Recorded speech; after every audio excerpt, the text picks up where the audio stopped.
नमस्कार। आज हम पंचतंत्र की कहानियों में से एक कहानी सुनाने जा रहे हैं।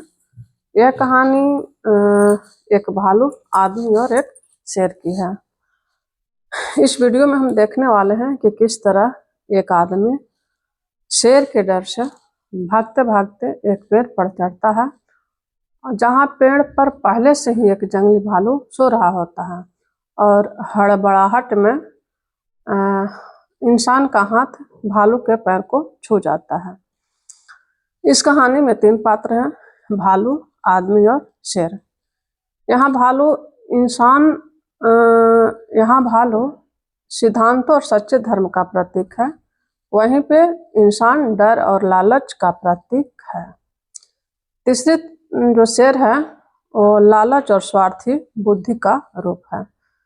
तो इस कहानी में हम देखने वाले हैं कि डर और लालच इंसान से सबसे बड़ी गलती करवा देते हैं। जो अपने सिद्धांत पर अडिग रहता है वही सच्चा विजेता होता है।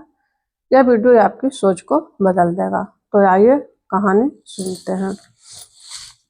ये कहानी जानवर और इंसान को बना करके लिया गया है ताकि समझ में अच्छा से आ जाए। एक इंसान के पीछे शेर पड़ा, इसलिए वह भागते भागते एक पेड़ पर चढ़ गया। पेड़ पर उसका हाथ सोए हुए भालू के पांव पर पड़ने के कारण वह नींद से जाग गया। अब इंसान मुश्किल में पड़ गया। उसकी हालत बहुत ज्यादा खराब हो गई, क्योंकि नीचे भूखा शेर और ऊपर से जंगली भालू था। तभी भालू ने इंसान से कहा, तुम मेरे पांव को छुआ है, तुम मेरी शरण में हो, इसलिए अब तुम सुरक्षित हो। तुम पेड़ पर इत्मीनान से बैठो। यह सुनकर इंसान की जान में जान आ गई। वह पेड़ पर एक सुरक्षित स्थान देख करके बैठ गया। नीचे शेर इंसान को उतरने का इंतजार कर रहा था, इसलिए वह नीचे पेड़ के बैठ गया और इंसान को उतरने का इंतजार करता रहा। काफी समय बीत गया। तब शेर ने भालू से कहा, ऐसा करो, तुम इंसान को धक्का दे दो, उसमें तुम्हारा भी हिस्सा होगा, हम दोनों बांट करके खा जाएंगे। मगर भालू ने कहा, यह असंभव है, क्योंकि इंसान मेरी शरण में है, इसलिए तुम यहाँ से चले जाओ। जैसे कुछ लोग अपने सिद्धांतों पर आखिरी दम तक डटे रहते हैं, वैसे ही भालू भी विपरीत परिस्थिति में अपने सिद्धांतों पर डटा रहा। वरना अज्ञान विपत्ति में लोग को सिद्धांत तोड़वा देते हैं। जैसे कोई कहता है, किसी ने मुझे 1000 रुपये घूस दिया तो मैंने नहीं दिया, उसने 10,000 रुपये देना चाहा तो भी मैंने मना कर दिया कि नहीं लेंगे, मगर जब 1 लाख रुपये देने की बात कहे तो मैंने लेने का सोच लिया।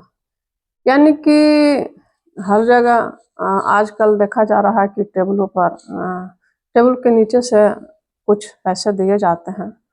तो थोड़ा सा पैसा रहता है तो पदाधिकारी या जो घूस लेने वाले होते हैं कहते हैं कि नहीं नहीं, मैं ईमानदार हूँ, मैं घूस नहीं लेता।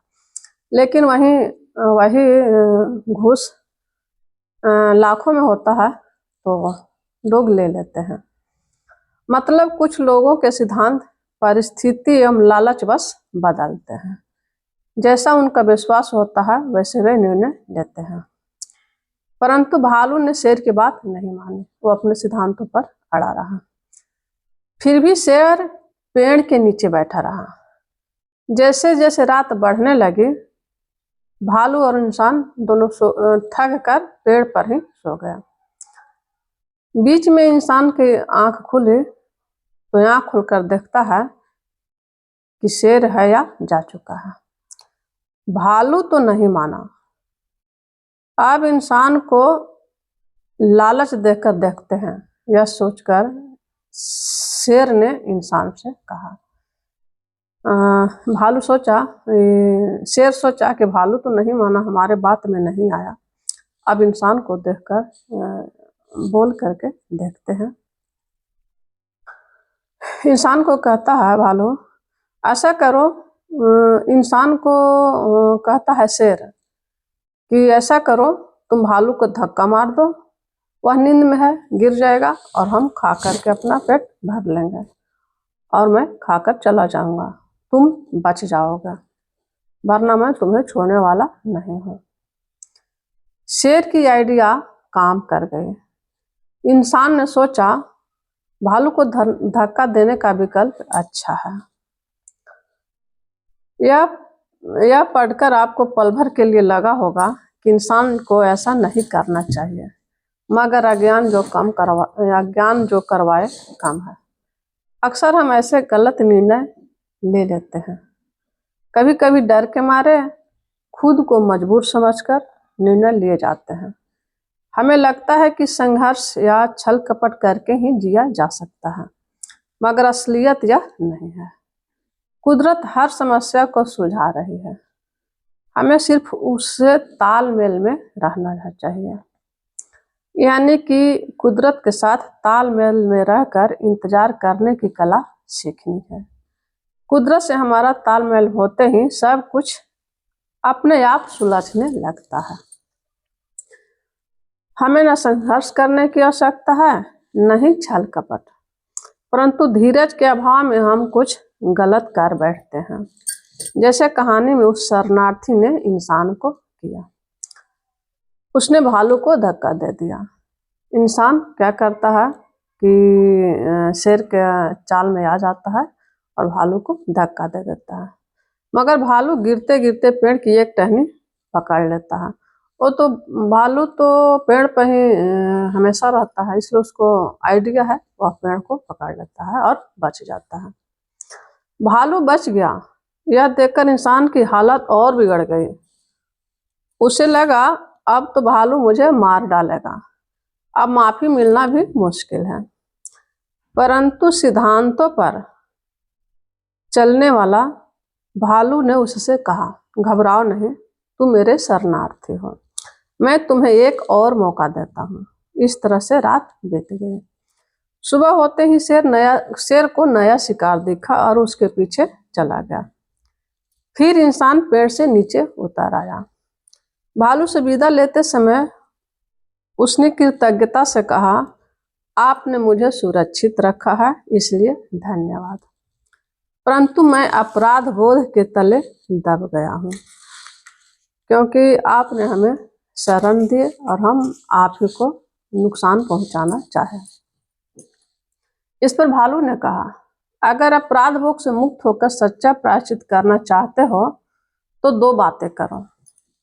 पहली बात, मनुष्य जाति में जाकर रहो, मगर वहां कोई तुमसे विश्वासघात करे तब भी तुम विश्वास करना मत छोड़ना। दूसरी बात है,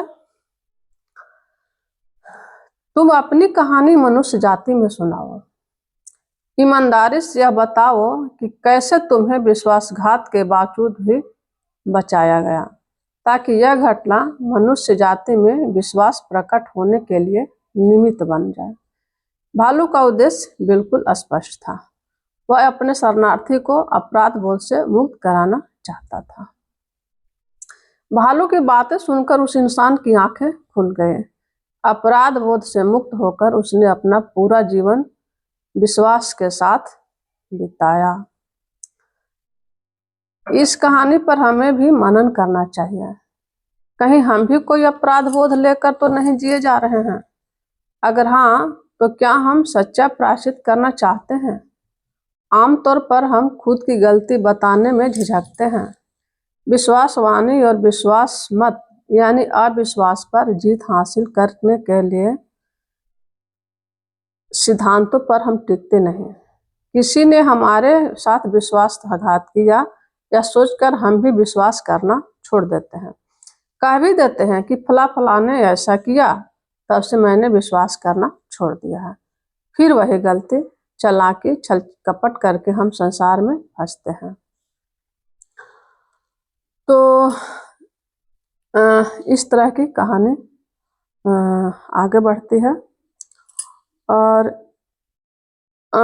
खुद से यह जागृति सवाल करके देखें कि कहीं मैं कोई गलती दोहरा तो नहीं रहा हूँ। कुदरत हर एक को मौका देती है। क्या मैं जाग कर सच्चा प्रायश्चित करने के लिए तैयार हूँ? अगर हाँ, तो आइए आज से विश्वास से जीना शुरू कीजिए। जैसे कहानी में इंसान ने भालू के दिए गए वचनानुसार विश्वास को अपने जीवन में फलित किया और सारी जिंदगी विश्वास से बिताई, वैसे ही हम भी संकल्प करें, इसी में हमारा और मनुष्य जाति का पूर्ण कल्याण है। तो इस तरह से हम अपना कहानी को देखते हैं। इसके बाद कहानी का परिणाम यह है कि विश्वासघात नहीं करना चाहिए। इसका यह निष्कर्ष निकलता है कि विश्वास तोड़कर बचा नहीं जा सकता है, लेकिन विश्वास निभाकर बदला जा सकता है। तो हम कहानी को सुन करके मनन करें और इस कहानी से क्या शिक्षा मिलती है, इसको हम देखते हैं। ओके, अब देखते हैं कि कहानी का जीवन में क्या सीख मिलती है। विश्वास सबसे बड़ी पूंजी है। एक बार टूटा तो दोबारा मिलना मुश्किल है। लालच और डर गलत निर्णय कराते हैं। जो अपने सिद्धांतों पर डटा रहता है वही सच्चा और महान होता है। कठिन समय में धोखा नहीं, धैर्य और सच्चाई ही रक्षा करती है। प्रकृति और ईश्वर उन लोगों के साथ देते हैं जो विश्वास योग्य होते हैं। इसलिए यह कहानी बहुत ही बढ़िया है, बहुत ही सिखाती है, ज्ञान सिखाती है। इसलिए अगर ये कहानी को अच्छा लगता है, कुछ सीख मिलता है, तो कमेंट बॉक्स में अपनी राय दीजिए। Okay, thank you.